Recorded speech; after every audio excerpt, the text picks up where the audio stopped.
Hi friends, Tiruvannamalai எங்களை அன்போடு அழைத்த கதையும் திரும்பி வரும்போது நடந்த அந்த சோக கதையும் தான் இந்த வீடியோவில் பார்க்க போகிறோம். திருவண்ணாமலைக்கு ஒரு சொந்த வேலையாக போனோம். சொந்த வேலைன்னா என் அக்கா பையன் கீழே விழுந்து பல்லு ஆடினதுனால பல் டாக்டரை போய் பார்த்தோம். அவங்க கம்பி கட்டி விட்டாங்க. ஒரு வாரம் கழித்து வாங்க செக்கப்புக்கு அப்படின்னு சொன்னாங்க. சரின்ட்டு நாங்களும் ஒரு வாரம் கழித்து போனோம் செக்கப்புக்காக. போகிற வழியில் பார்த்திங்கன்னா அண்ணாமலையார் கம்பீரமாக நின்றுட்டு இருந்தார். அவரெல்லாம் தாண்டி தான் போனோம்.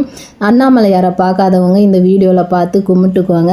அதுக்கப்புறம் ஹாஸ்பிட்டலுக்கு போனோம். டாக்டர் பார்த்தாரு. டாக்டர் அவனை பார்த்துட்டு செக் பண்ணிவிட்டு பல்லெல்லாம் நல்லா தான் இருக்குது, இன்னும் ஒரு 10 நாள் கழித்து வாங்க செக் பண்ணணும் அப்படின்னு சொல்லிட்டு எங்கள்கிட்ட பேசி அனுப்பி விட்டாங்க. நாங்களும் ரிட்டர்ன் வந்துட்டோம்.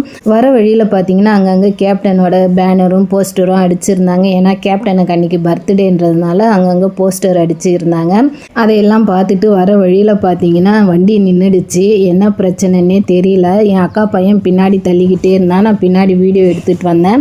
நானும் கொஞ்சம் தூரம் தள்ளி பார்த்தேன். ஸ்டார்ட்டே ஆகலை. என்னாச்சுன்னே தெரியல. அப்புறம் ரொம்ப தூரம் தள்ளிக்கிட்டே வந்தோம். கிட்டத்தட்ட எங்கள் ஊருக்கு 32 கிலோமீட்டருக்கு முன்னாடியே நின்று போச்சு.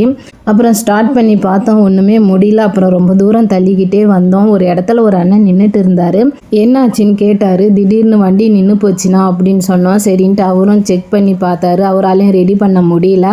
இன்னும் 2-3 கிலோமீட்டர் போனால் தான் மெக்கானிக் ஷெட்டு வரும் அப்படின்னாரு. சரினா நாங்கள் அப்படியே தள்ளிக்கிட்டே போகிறோம் அப்படின்னு சொல்லிட்டு தள்ளிக்கிட்டே வந்தோம். அப்புறம் வழியில் பார்த்தீங்கன்னா ஒரு அண்ணன் வந்தார். ஏன் தள்ளிக்கிட்டு போகிறீங்க, வண்டிக்கு என்ன ஆச்சு அப்படின்னு கேட்டார். ஸ்டார்ட் ஆகலைண்ணா அப்படின்னு சொன்னோம். சரி, இன்னும் 2-3 கிலோமீட்டர் போகணும், வாங்க நான் டோக் பண்ணிட்டு போகிறேன் அப்படின்னு சொல்லிட்டு இதோ இந்த அண்ணன் தான் டோக் பண்ணிட்டு வந்தார். முன்னாடி வீடியோ எடுக்க முடியல.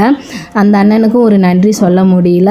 கூடவே இருந்து கூடவே பழகுறாங்க. அவங்களே முதுகில் குத்திட்டு போகிறாங்க. யார் என்னன்னே தெரியாமல் நமக்கு 2 அண்ணனுங்க ஹெல்ப் பண்ணாங்க. அந்த அண்ணனுக்கு நன்றி சொல்லவே இல்லை. இந்த வீடியோ மூலமாக நன்றி சொல்லிக்கிறோம். அப்புறம் ஒரு வழியாக வண்டியை ரெடி பண்ணிவிட்டு தள்ளிட்டு வந்த களைப்புனால ஒரு இடத்துல நின்று கரும்பு ஜூஸ் குடிச்சிட்டு அதுக்கப்புறம் வீடு வந்து சேர்ந்துட்டோம். வண்டிக்கு என்னாச்சின்னு பார்த்தீங்கன்னா எங்கள் அக்கா பேட்ரி வண்டி வச்சுக்கிட்டு லோக்கல்லே சுற்றிட்டு இருந்தாங்க. எங்கேயாவது தூரமாக போனால் தான் பெட்ரோல் வண்டி எடுப்பாங்க. அந்த பெட்ரோல் வண்டியில் பிரேக் பிடிக்குதா, ஆயில் இருக்கா, பெட்ரோல் இருக்கான்னு பார்க்கணும். எதுவுமே பார்க்காம வண்டியை மட்டும் பெட்ரோல் போட்டு எடுத்துகிட்டு வந்துட்டாங்க. ஒரு இடத்துல பார்த்தீங்கன்னா ஆயில் இல்லாமல் வண்டி ஸ்டார்ட் ஆகாமல் அப்படியே நின்றுடுச்சு. ஃப்ரெண்ட்ஸ், நீங்களும் ரொம்ப தூரம் எங்கேயாவது வெளியில் போகிறீங்கன்னா ஆயில் இருக்கா, பிரேக் பிடிக்குதா, வண்டி நல்ல கண்டிஷனில் இருக்கான்னு பார்த்து போங்க. உங்களுக்கும் இந்த மாதிரி அனுபவம் இருந்துச்சான்ட்டு கமெண்ட்டில் சொல்லுங்கள். அடுத்த வீடியோவில் பார்க்கலாம்.